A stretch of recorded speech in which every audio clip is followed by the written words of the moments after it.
վիճակի հետ։ Հիմա կոռուպցիայի մասին։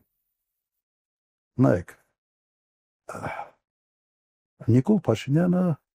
լրիվ նոր խոսք է ասել կոռուպցիայի գործում։ Սա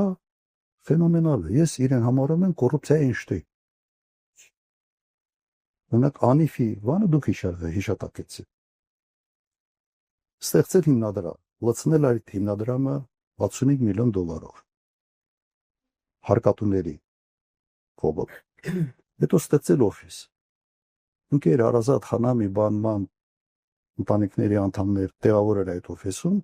2 ամիս այդ փողն անհետացել։ Այս մարդը Դեվիդ Կոպերֆիլդն է։ Գիտեք չէ՞ ով է Դեվիդ Կոպերֆիլդը։ Այդ որ շենքեր են կորչում, մեքենաներ են կորչում, ու անհետացել է։ Սա նոր խոսք է կոռուպցիոն մտքի հետ։ Գործում իսկապես նոր խոսք։ Սրանց ճակատներին պետք է sense տատու անել։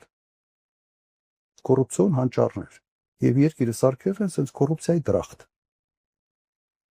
Հիմա այդ մեկ օրինակն է, բայց լավ, սա մոռացել է, հիմնադրամ համայնքական 100 միլիոն դոլար։